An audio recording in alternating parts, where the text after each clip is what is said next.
윤석열 대통령님에게 제가 정중히 요청을 드리겠습니다.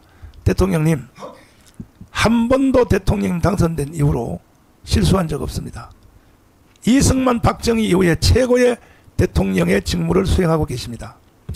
특별히 우리가 대통령과 함께 했던 원초적 시작 출발, 대통령 선거운동할 때에 이재명하고 선거할 때 대구 경북에 가서 연설한 그 연설문, 거기에 우리는 꽂혔고, 두 번째, 그거 한번 저 방송실 앞부분만 한번 들어봐 주세요. 윤석열 대통령을 그래서 우리는 찍은 거예요. 사실은 이때는 대통령 된 후가 아니고 선거운동하고 있는 중에 그 대구 경북에 가서 연설한 연설문입니다. 나는 이것을 여기에 꽂힌 거예요. 저 사람이 반드시 대통령 되겠구나. 자, 잠깐 한번 들어보겠습니다. 경북 도민 여러분, 그리고 우리 든든하고 멋진 우리 당원 동지 여러분, 오랜만에 이렇게 다시 경북을 찾으니 참 마음이 편안하고 따뜻해집니다. 당이 어려울 때, 문재인 정권이 대한민국을 위태롭게 할 때 우리 경북 도민 여러분들께서 굳건히 이 나라와 당을 지켜주셨습니다.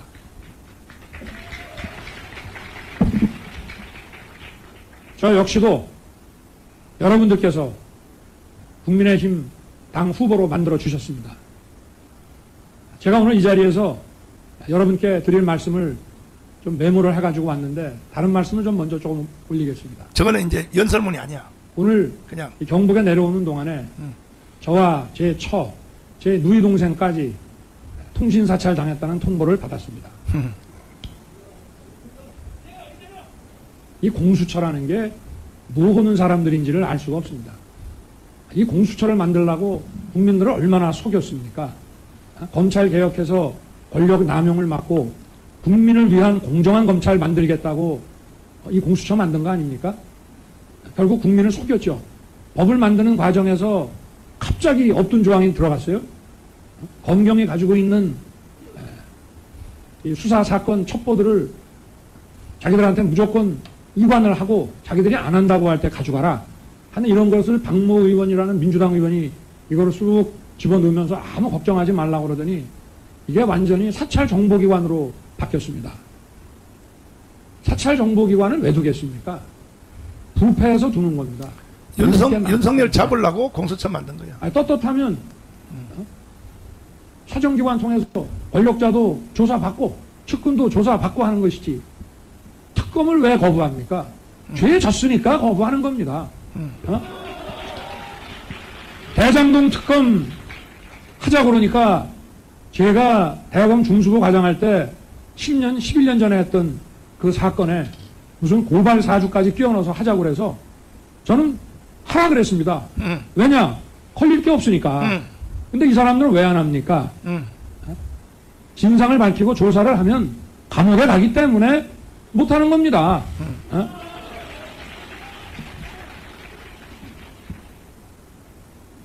오래전에 그야말로 우리가 자유민주주의라는 정신에 입각해서 우리나라 민주화 운동을 많은 분들이 해올 때 거기에 끼워가지고 이런 좌익 혁명 이념, 이게 중요한 거예요. 그리고 북한의 주사 이론 이런 거 배워가지고 그 민주화 운동의 대열에 낑겨가지고 마치 민주화 투사인 것처럼 지금까지 자기들끼리 끼리끼리 서로 도와가면서 이렇게 살아온 그 집단들이 이번 문재인 정권 들어서서 국가와 국민을 약탈하고 있습니다. 자, 조금 전에 앞에 거 다시 한번 들어봐요. 국민의 그 측이 조금 전에 앞에, 자, 민주화 운동 그 앞에, 거기서부터 이게 핵심이야, 핵심. 이걸 잘 들어보시라고. 자, 찾았나? 자, 그 민주화 운동의 대열에 낑겨가지고 마치 민주화 투사인 것처럼 지금까지 자기들끼리 끼리끼리 서로 도와가면서 이렇게 살아온 그 집단들이 이번 문재인 정권 들어서서 국가와 국민을 약탈하고 있습니다. 국민의 재산을 뺏고 세금을 약탈하고 자기들끼리 갈라먹고 또 거기에 대해서 문제를 제기하는 반대편은 뭐 사찰이고 또 그 사이버 전사들 있잖아요. 우리가 소위 뭐 대깨문이라고 하는 사람들 동원해가지고 인격 말살을 하고 머리를 둘 수 없도록 만듭니다. 웬만한 배심과 용기가 없으면 자, 이 무도한 집단에 대해서 대응하지 못하도록 아주 이렇게 시스템을 다 만들어 놨어요. 예. 그래서 이거를 웬만한 민주당 뭐 원로 정치인은 20년을 간다, 50년을 간다 하면서 이해찬. 나라 말아먹을 일이 있습니까? 그러니 그 사이에 전문가를 쓰겠어요. 전문가가 들어오면은 자기들이 해먹는데 지장이 있죠. 그러니 이 무식한 이 삼류 바보들을 데려다가 정치를 해서 나라 경제 망쳐놓고 외교 안보 뭐 전부 망쳐놓고 그 지소미야. 무능을 이제 넘어서서 이제 뭐 사찰에 이 과거에 권위주의 독재 정부가 하던 권위주의 독재 정부는 국민들 경제를 확실하게 살려놔서 우리나라 산업화의 기반을 만들었습니다. 이 정부는 뭐 했습니까? 뭐 했습니까? 도대체가. 어? 정말 가지가지 다 하는 가지가지. 이 무능과 이 불법을 아주 동시 패션으로 다 하는 동시 패션. 이런 정말 엉터리 이게 정권입니다. 경제 생태계 만들었다는 얘기거든. 문재인이가. 민주당에서 후보가 저보고 토론을 하자 하더라고요. 제가 바보입니까? 대장동 아니 국민의 알 권리가 있다고 하더라고요. 대통령 후보가 어느 정도의 그 비전과 정책에 숙지되어 있는지 국민의 알 권리가 있다 하더라고요. 그래서 토론을 해야 된대요. 국민의 알 권리를 얘기하려면 대장동과 백현동의 진상부터 밝히고 또 민주당 후보를 둘러싸고 있는 이런 음습한 조직 폭력배 이야기, 잔인한 범죄 이야기 그런 것을 먼저 다 밝히십시오. 국민의 알 권리는 그게 우선입니다. 아니 멀쩡한 후보랑 같이 나란히 앉아가지고 무슨 뭐 정책 농담이나 하면서 어제 다르고 오늘 다르고 제가 오늘 원전도 갔다 왔습니다마는 탈원전 아니면은 안 된다고 오직 정답은 탈원전이라고 몇 년 동안 계속 떠들다가 이게 가만히 보니까 이게 분위기가 아닌 것 같으니까 다시 또 감원전이라는 말을 써요. 감원전이 무슨 말인지 저도 잘 모르겠습니다. 그래서 우리 기자님들한테 한번 직접 물어보라 그랬습니다. 세금도 가진 사람들 부동산 다주택 보유자들 이거 갖고는 안 된다고 왕창 뜯어가지고 기본소득에 쓰느니 이러다가 가만히 보니까 여론이 안 좋아. 그러니까 다시 또 말을 바꿔. 국토보유세는 한다고 그랬다 안 한다고 그랬다가 다시 안 한다는 말 안 했다고 그래요. 제가 이런 사람하고 국민 여러분 보는 데서 뭐 토론을 해야 되겠습니까? 어이가 없습니다. 정말 가짜습니다. 가짜노 가짜노. 제가 우리 당에 우리 훌륭한 후보들과 16번이나 매치를 한 사람입니다. 16번이나 대통령 후보 토론도 3번밖에 안 합니다. 힐러리와 트럼프 때 3번 했고요. 바이든 때는 코로나 때문에 2번 했습니다. 이게 뭐 물타기 하려고 그럽니까? 이런 정권 지금 언론인 사찰도 정도가 어느 정도냐면 자기 편인 어느 공직자에 대한 불리한 기사 썼다고 그 기자뿐만이 아니라 그 기자의 모친까지 사찰하고 털어대는 거예요. KBS 문재인하고 대담한 우리 당 의원들 한 60% 정도가 통신 사찰을 당했습니다. 물어봤다고. 제가 볼 때는 대선도 필요 없고 이제 곱게 정권 내놓고 물러가는 게 이게 정답이지. 근데 더 재밌는 거는 어떻게 이런 후보를 선출해 놓냐 이 말입니다. 민주당이. 그래서 저는 그래서 민주당이 어디서부터 내려오는지 알 수 없는 이런 지시와 이 오도에 의해서 어디서부터 일사불란하게 돌아가고 그거 이의제기하고 반대하는 다 정치인들은 아주 무슨 사이버나 이런 걸 통해 가지고 아주 인격을 말살을 시킵니다. 아니 우리 선대위에 이번에 들어온 금태섭 의원 보십시오. 얼마나 훌륭한 사람인가. 그거를 눈뜨고 못 봐가지고 바꿔치기 하는 그런 정당인데 이 정당이 계속 이렇게 됐어요. 그만. 그러니까 이 윤석열 대통령의 경북 대구의 이 후보자 시절에 대해 연설한 내용에 여기 포괄적으로 다 들어가 있고 제일 마지막에 뒷부분은 뭐냐. 어디서 지시를 받는지 모르지만 이게 북한이거든요. 북한. 아니 알고 있으면 뭐냐고. 행동을 안 하는데. 자, 그 다음에 이것이 이어지는 것이 장춘체육관의 연설입니다. 한 번도 윤석열은 바뀐 적이 없어요. 장춘체육관 연설 다시 한번 들어봐 주세요. 왜 우리는 윤석열 임기 안에 자유통일을 해야 되는가? 잘 들어보세요. 한 번도 정광훈 목사님이 지나치게 윤석열 대통령을 짝사랑하는 것 같아. 예? 아니 지금 아무것도 일 안 하면 좀 꾸짖기도 하고 야단도 해서 그래. 우리가 도와주는데 이제 같이 일하자 그래야지. 자, 요거 들어보고 이제 내가 고지를 쓸 테니까 자 한번 들어봤어요. 역사 의식, 무책임한 국가관을 가진 반국가 세력들은 핵 무장을 고도화하는 북한 공산 집단에 대하여 유엔 안보리 제재를 풀어달라고 읍소하고 유엔사를 해체하는 종전 선언을 노래 부르고 다녔습니다. 자, 그 다음에 아찔할 뻔했다. 그것 다시 한번 들어보시고. 한 번도 바뀐 적이 없어요. 윤석열 대통령의 이 속의 알맹이는 한 번도 바뀐 적이 없어요. 들어봐 주세요. 담당해 보니까 우리가 지난 대선 때 힘을 합쳐서 국정 운영권을 가져오지 않았더라면 이 나라가 어떻게 됐겠나 하는 정말 아찔한 생각이 많이 듭니다. 자, 이걸 왜 저분이 저렇게 연설하는 것을 밝혀내려고 그 비서관들을 저한테 오라 그래서 내가 물어도 보고 다방면으로 조사를 했어요. 했더니 결론적으로 뭘 해다 나왔냐면 자기 아버지한테 배운 거라고. 자기 아버지한테 배운 거. 어릴 때부터 자기 아버지로부터 이거 내려온 거라고. 아버지가 교수요. 예. 그래서 이렇게 형성이 됐다고 의식사고가. 그러나 또 지금 대한민국을 망쳤고 앞으로도 반드시 이놈이 위험 인물이고 연방제로 북한으로 가려고 하는 이재명의 연설을 한번 들어보라고. 목사님 이재명 연설 듣기 전에 우리 많이 들었는데 내가 오늘 새로운 것 좀 할게요. 아니 잠깐 내가 이건 해야 돼. 왜냐하면 계속 이거는 계속 대비시켜야 돼. 계속 대비시켜야 돼. 이재명 한번 보세요. 북한의 김정일, 또 김일성 주석의 노력들이 폄훼되지 않도록, 훼손되지 않도록 애써야 할 것입니다. 자, 주한미군 철수 연설 또 한번 보세요. 이제 이 미점령군하고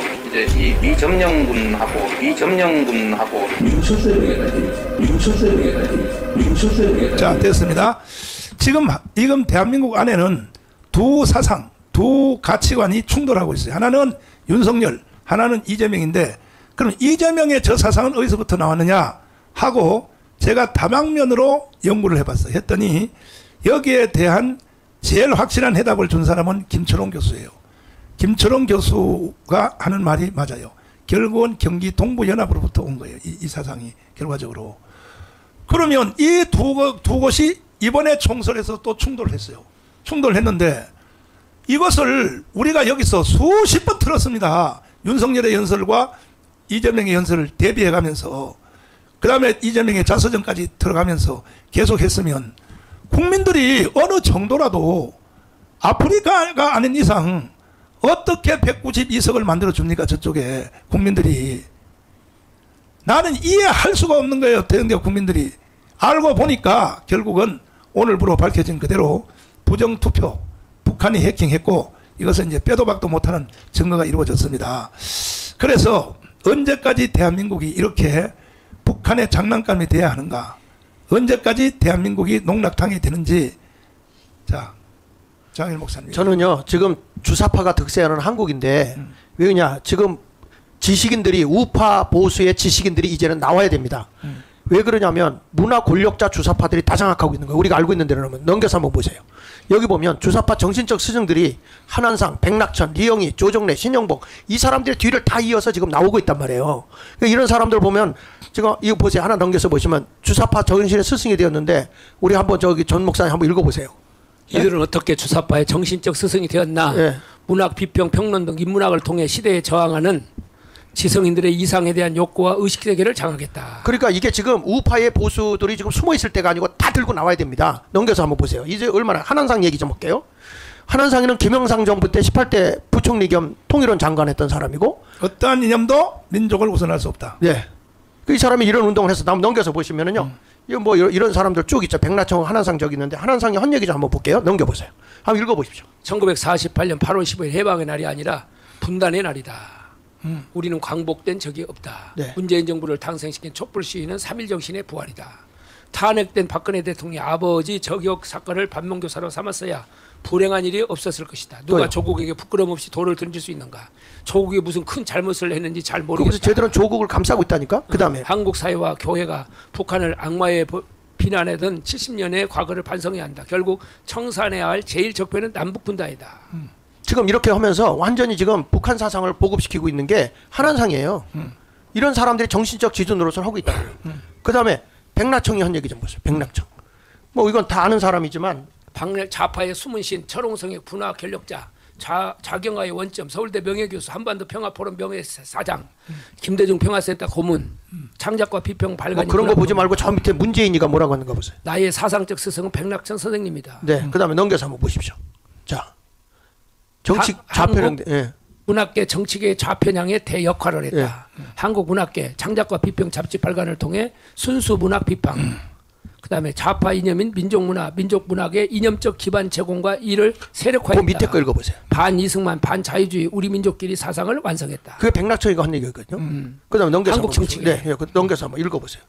창작과 비평. 네. 백낙청이 28세에 된 1966년 1월에 창간한 개간분예지 백낙청이 2015년 말까지 50년 동안 편집인을 맡았고 지금도 창작과 비평의 지분을 가장 많이 보유하고 있다. 네. 1970년대 유신체제에 맞서 저항의 본산이었으며 1974년 말 백낙청과 시인 고은이 함께 세운 자유실정 문예인 협의회를 매개로 1980에서 90년대 무섭게 세력을 확장했다. 네, 2007년에 2007년에 한국작가회의로 명칭을 바꾸며 문화예술계 장악하면서 민족, 민중문화운동의 불길을 영화, 미술, 출판, 공연 등의 예술 분야로 확대했다. 완전히 문화적을 다 정복했어요. 밑에 한번 읽어보면요. 국사학, 정치학, 철학, 사회학 등 인문, 사회, 과학까지 마르크시즘의 좌파 학풍으로 물들게 만든 뿌리이자 자궁 같은 존재다. 그러니까 이 사람이 완전히 대한민국의 모든 지식인들과 문화계를요 정복해버리게 만든 사람들이야. 그러니까 지금 넘겨서 또 한번 보시면 여기 영화계에 미친 영향들 보십시오. 그러니까 이런 거 비판과 경계감하면서 다 반미 감정을 일으켜요. 좌파 성향의 영화들은 대한민국 주적인 북한에 대한 비판과 경계심을 약화시키고 반미 감정을 불러 일으켰다. 저게 반미, 그 다음에 반교회 이런 운동을 다 한 게 공동 경비구역 JSA, 남영동 1980원 변호인, 그 다음에 웰컴 투 동막골, 그 다음에 저거 알죠? 밀정, 화려한 휴가, 김원복한 예. 이런 것들을 다 만들어서 괴물 이번에 뭐 동상 만들어 놓은 거 철거대 2억 들여서 만들어 놓은 거. 다예요, 다. 예. 지금 이게요. 그 다음에 넘겨서 한번 보십시오. 촛불혁명이 궁극적으로 승리하려면 분단 체제에 기생하여 국정 농락을 일삼는 자들을 단죄해야 한다. 적폐청산. 네, 지금 여기 보면 촛불혁명이 계속 승리해야 된다는 거예요. 남과 북측은 남측의 연합 제한과 북측의 낮은 단계 연방 제한이 공통점이 있음을 인정하고 이 방향에서 통일을 지향시켜야 한다. 저 남측 대통령이라고 주장한 게 문재인이잖아요. 그렇지. 이 사람한테 다 배운 거예요. 스승이니까. 예. 그 다음에 보세요. 촛불혁명은 아직 진행 중이며 촛불 시민이 원하는 바를 제대로 실행할 수 있는 시력, 의지, 투철한 역사의식을 가진 제2기 촛불 정부가 들어서야 한다. 네, 얘들은 지금 문재인 타도에 생명 걸었어요. 넘겨서 보십시오. 여기 보세요. 뭐라고? 제2기 촛불 정부를 조기 수립하자고 하는 것은 윤석열 정권을 빨리 끌어내리고 이재명을 다음 정부 대안으로 빨리 만들자는 얘기다. 이거 보세요. 지금 얘들이 이런 걸 학계에서 하고 있는데 우파들은 이런 걸 못 하고 있잖아요. 근데 이런 것을 주장하는 요 사람들에 대해서 김정은이가 이제 그런 얘기 하지 마라. 자, 이렇게 가만히 지금 있어봐. 그러잖아요. 아니, 가만히 있어봐. 지금 그 최장집 얘기는 없어요. 최장집은 얘기는 여기서 아직 안 다뤘고. 근데 그거를 네. 다음에는 네. 최장집하고 네. 이영이 있죠. 네네. 저 한양대. 이영희는 나와요. 여기. 네, 이영이, 최장집, 백낙천, 요게 이제 요게 완전히 이 사람들은 출신이 할아버지 내지는 아버지가 육신의 DNA가 남로당이야.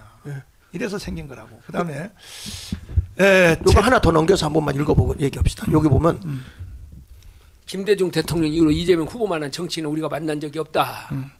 윤석열 대통령은 탄핵에서 퇴진시키는 방법도 있지만 퇴진을 권고하는 게 낫다고 본다. 자, 여기서 전향한 사람이 누구냐 하면은 이게 대학 교수, 각 대학의 최고의 그 대부들이거든. 네. 그러니까 최장집이가 네. 전향하는 이 자세를 보였어요. 최장집이가. 김지아도 마찬가지. 근데 김지아는 완전 그다음에 잘했지. 김지아 있잖아요. 내가 김지아 시인을 만나려고 18번을 찾아갔어요. 김지아 시인을 찾으려고. 근데 18번째 내가 만났어요. 드디어 김지아 시인을 만났는데 여기 여주에 있어요. 거기 소설단지 만들어 놓고 조교들을 한 10명을 거느리고 있다고. 근데 이 김지아 시인도 아버지가 남로당이었었거든. 김지아 시인도. 그러니까 이게 족보를 따져보려면 쉬워요.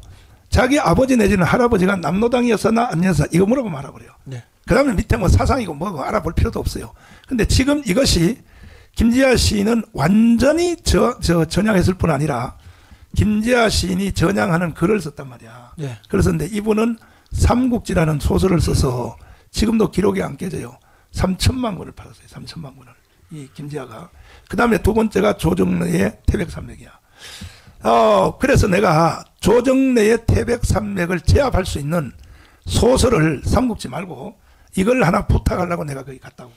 가서 이제 대화가 이루어졌는데 나보고 그래 목사님 다 그만두시고 목사님도 목회나 하세요. 그래 왜?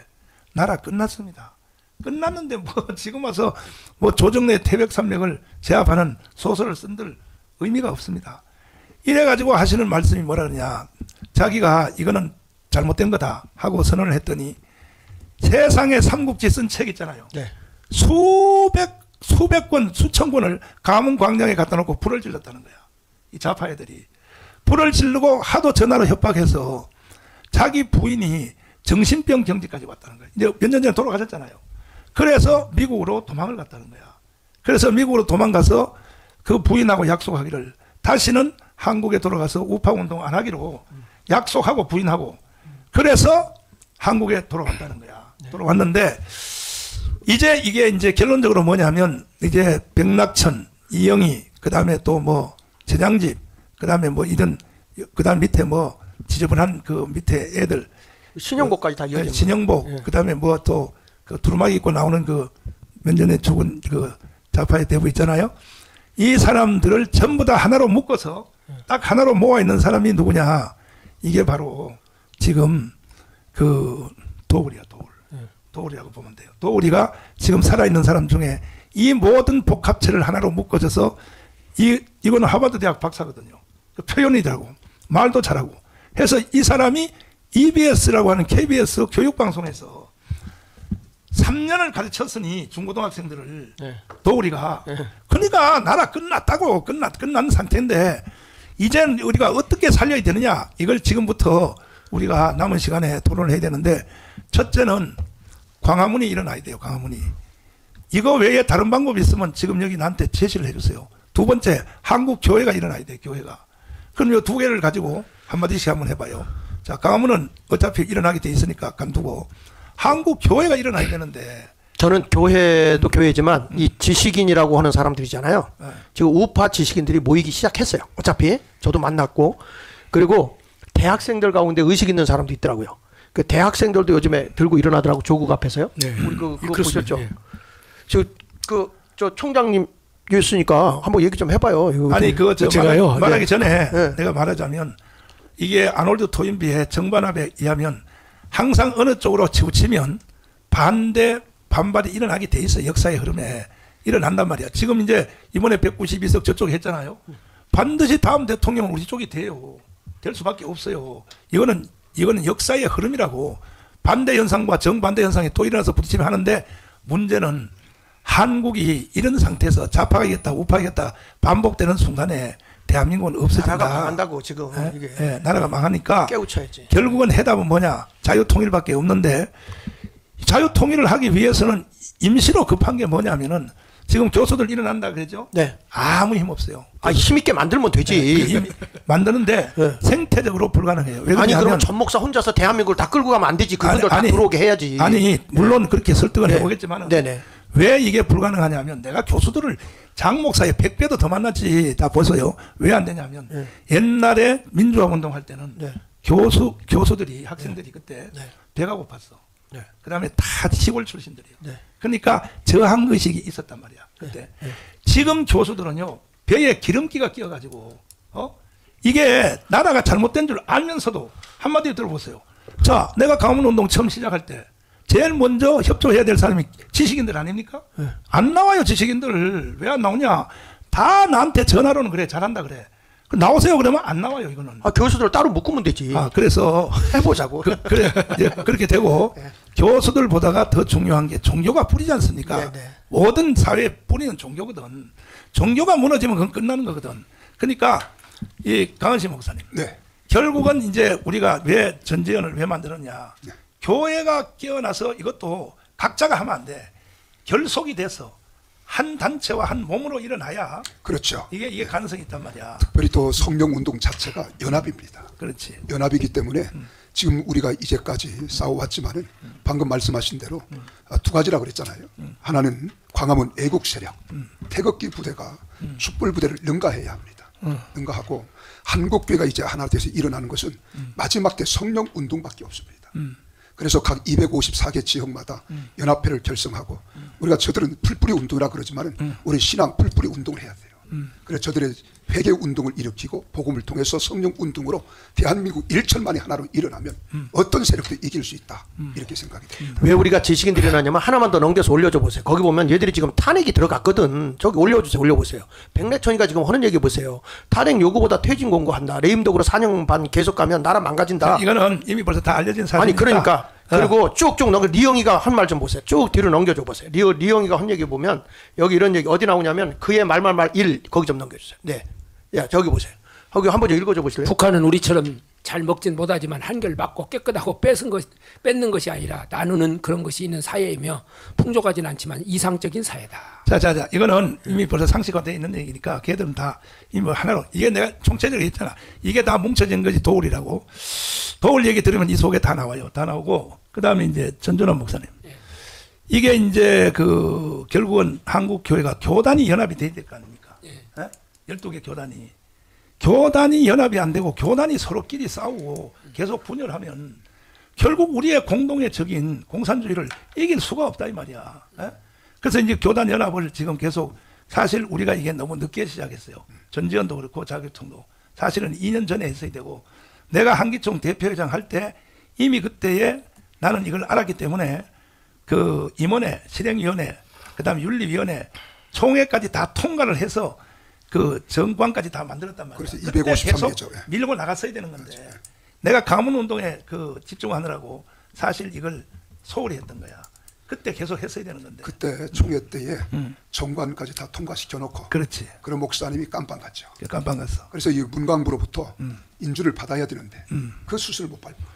근데 그거는 정관에 의하면 분공부로부터 수순 안 받아도 이렇게 할 수 있는 것을 다 만들어 놨어요, 사실은. 그래요? 네네네. 그래서 전준환 목사님, 교단 12개 교단 있잖아요, 대형 교단. 전체가 다 합하면 380개 아닙니까, 교단이. 이 380개 교단이 다 나눠져 있는데 이것을 하나로 이제 만들어야 된단 말이야. 이게 생존의 문제란 말이야. 어떻게 생각하세요? 그 아까 지금 장학일 목사님 세 가지 이야기했는데요. 이제 지식인들 어떻게 이 광화문이 좀 끌어들여야 된다. 아니 그거는 다 얘기했고, 그거 교회를 이걸 끌어들여야 되잖아요. 그렇지. 광화문이. 그러면 이제 교회가 광화문으로 들어오는데 뭐가 아니 광화문으로 안 돌아도 돼요. 교회가 하나가 되면 돼 일단은. 교회가. 그렇지. 그런데 교회는 공산주의 좋아하는 데가 없으니까. 그런데 이제 그 교회가 하나가 돼야 된다는 것에 대해서는 누구도 부정을 안 할 거예요.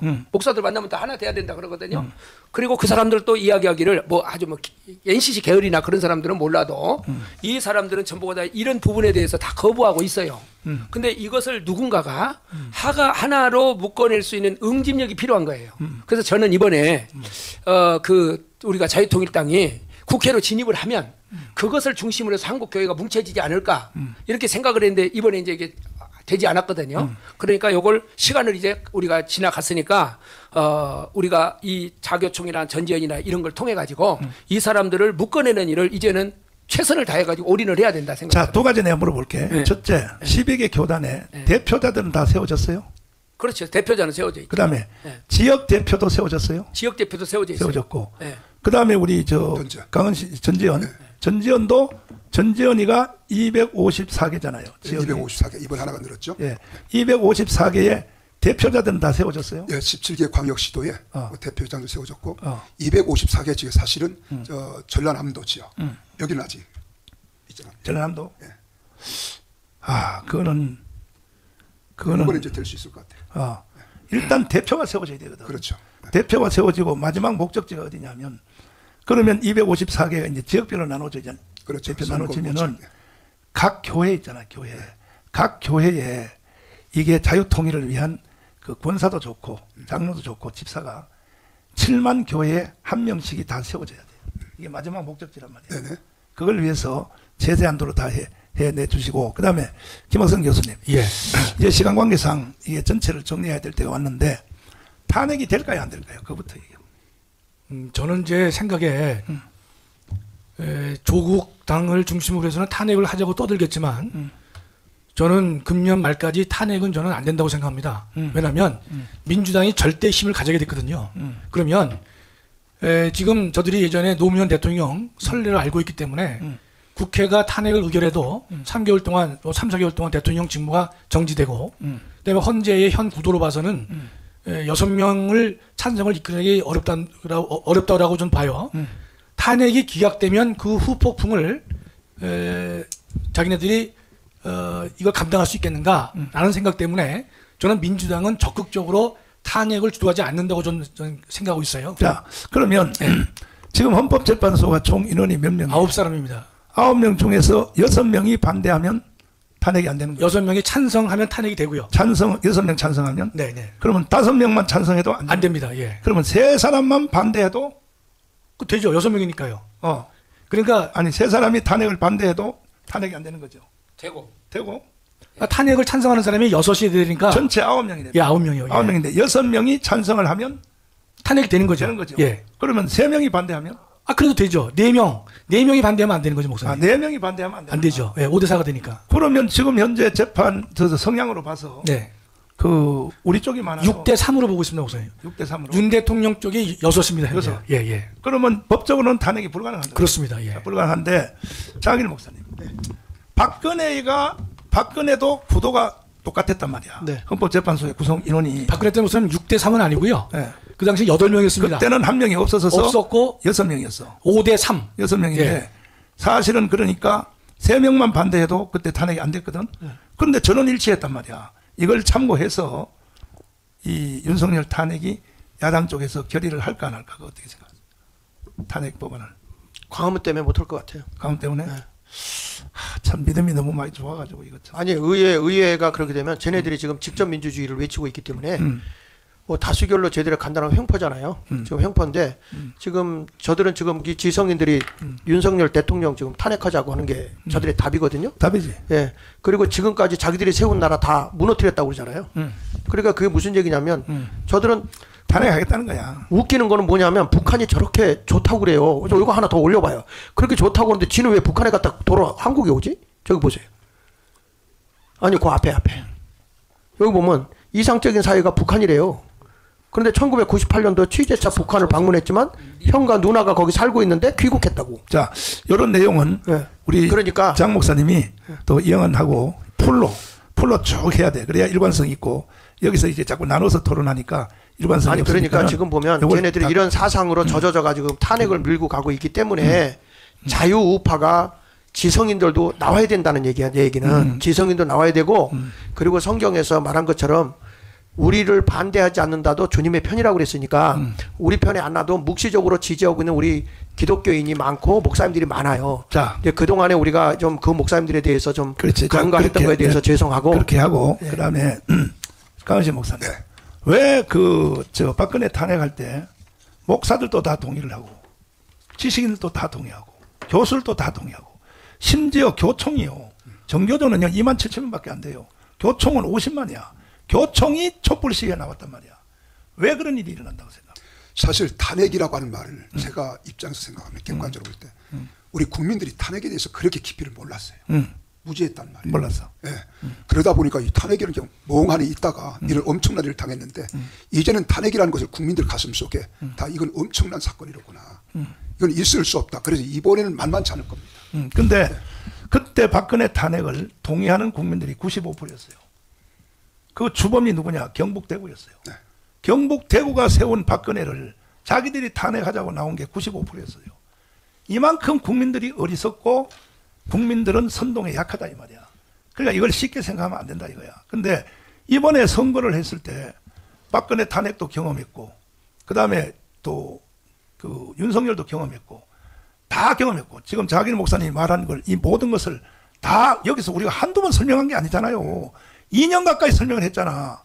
그런데도 어찌하여 국민들이 저쪽을 192석을 만들어주냐 이거야. 왜 그렇다고 생각해 도대체가.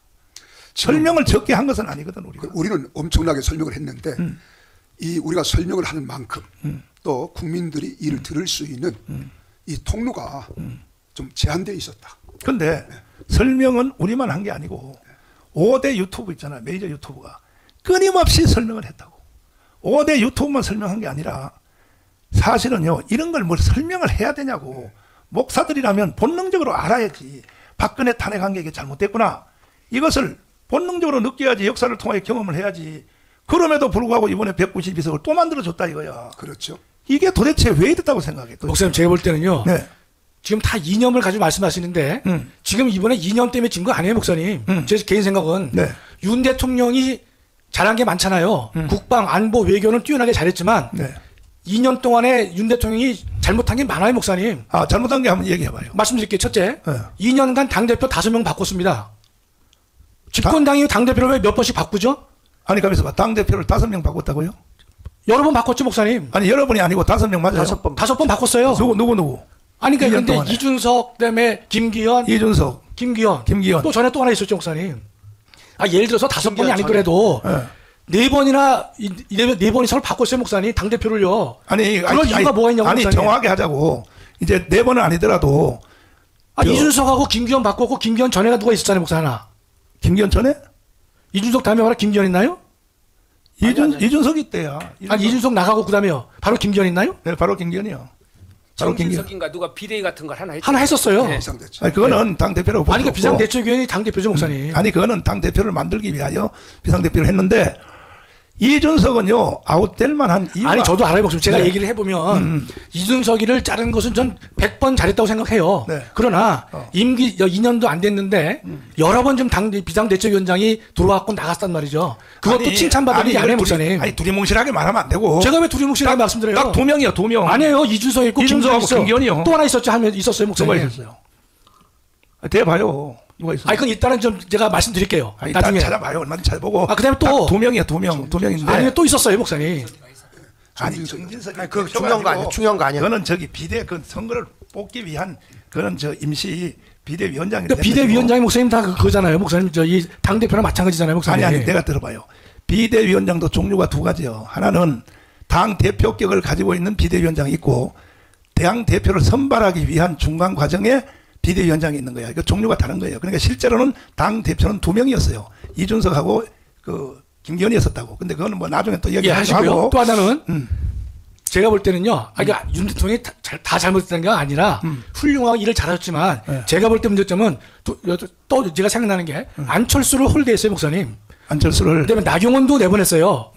그런 것들이 다 쌓이고 있는 거죠. 그다음에 우리 윤 대통령이 취임 100일 기자회견을 했습니다. 그 이후에는 안 했습니다, 목사님. 기자회견을 안 했습니다. 그다음에 대통령께서 지난번에 KBS와 담화를 하셨거든요, 1시간. 거기서 디올백 문제를 말씀하시기로 했는데 거기서 아주 가볍게 별것 아닌 것 같은 인상을 주면서 마무리를 했어요. 제가 그걸 다 정확히 봤거든요. 그런 것들이 다 쌓이게 되는 거죠. 또 하나는 의료 개혁에 대해서 대통령이 51분을 연설했습니다. 그랬는데 제가 볼 때는 좀 놀란 게 의료 개혁 문제에 대해서 대통령이 51분씩 시간을 할애할 필요가 있겠는가. 대통령이라면 10분, 15분 동안 말씀을 하시고서 개선책을 얘기하면 좋았겠는데 51분이나 했기 때문에 많은 사람들은 지루하다고 많이 느꼈어요, 목사님. 또 그렇기 때문에 많은 사람들이 뭐라 하냐면 이번에 중요한 게 경제 아닙니까? 물론 경제를 윤석열 대통령이 망친 거 아니에요.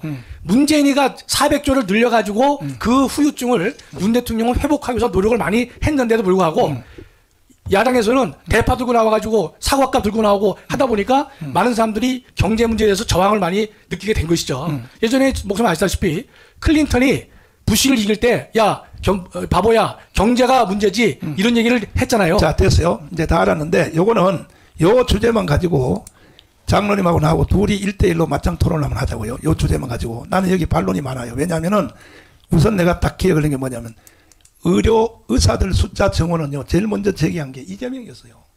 이재명이었습니다. 근데 이재명이. 문재인 때 했었죠. 400명 늘리자 그래가지고. 네, 이재명도 이어받았어요. 이어받았는데 막상 딱 해서 국민들이 반발하니까 이재명은 친목 내지는 빠졌습니다. 그쪽으로 빠졌어요. 예. 그래서 이게 다 사기라는 것이고, 그 다음에 뭐 기자회견 100일 후에 했다 뭐 이런 것도 있는데 사실은 그 모든 것을 전체를 다 채워준 것이 뭐냐. 이번에 민생 탐방이라고 시작합니다.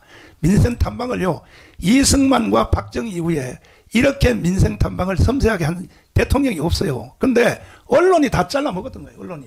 그 다음에 또 한동훈이가 다 잘라 먹었다고. 그래서 이런 부분은 나하고 언제 장로님하고 나하고 1대1로 토론 한번 하기로 하고, 그다음에 이제 이제 문제는 이제 결국은 지금 현재 딱 현실적인 문제를 정확히 짚어야 돼요. 탄핵이 이루어질 것 같아, 안 이루어질 것 같아? 나는 탄핵을까지는 보잖아요. 안 본다. 이제 그 이유. 와중 속에 우리 국민들이 탄핵으로 갈 수 있도록 가만히 있지 않을 것 같다. 특별히 우리 광화문 애국 세력이 이번에는 가만히 있지 않겠잖아요. 우리도 국민혁명 또 저항. 자, 그거는 이제 그렇게 그러면 그거는 안 될 것 같다.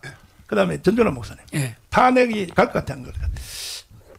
상황이 어떻게 변하느냐에 따라서 나는 탄핵이 되기도 하고 안 될 것 같기도 하고 그래요. 그러면 어떤 면이냐 그러면 아까 헌법재판소로 결국 넘어갈 거 아닙니까? 그렇지. 그러면 뭐 6대 4가 됐건 뭐 몇 대 몇이 됐건 간에 그러면 그 사람들이 이제 할 때에 법률과 양심에 의해서 판단할 거 아닙니까? 그러면 근데 그 양심이라는 것이 바꿔져요. 요게 어디에 의해서 바꿔지느냐 그러면은 사람들의 여론에 의해서 바꿔진단 말입니다. 그러니까 박근혜 때도 막 가서 외치고 광화문에서 막 외치고 그렇게 하니까 사람들이 싹 돌아섰거든요. 이번에도 광화문에서 이걸 막지 아니하면은 헌법재판소 사람들이 난 다 돌아간다고 봐요. 그래서 막 극렬한 우리가 예상했던 대로 극렬한 광화문에서 싸움이 일어날 것이다. 그걸 지금 우리가 예상을 하고 있지 않습니까? 그러니까 그 상황에 따라서 이것이 되기도 하고 안 되기도 하겠다. 저는 그런 생각이 들어요. 일단은 황교안 장관님, 일단 나눠서 한번 물어볼게요. 탄핵에 시동이 걸릴까 안 걸릴까 그것부터 먼저 하고 그다음에 뭐 광화문 사명 얘기해야 되는데 쟤들이 탄핵 법안을 발의를 할까 안 할까 그것부터 한번 얘기해 보세요. 저쪽 애들이. 저는 발의 충분히 할 수 있는 지금 여건을 갖고 있습니다. 네. 갖고 있는데 실행을 할까 안 할까? 실행하는 것은 굉장히 좀 제한되지 않을까 저는 그렇게 생각합니다. 왜 그러냐? 지금 거대 야당이 지금처럼 계속해서 오늘 아침에도 제가 봤는데 이화영입니까?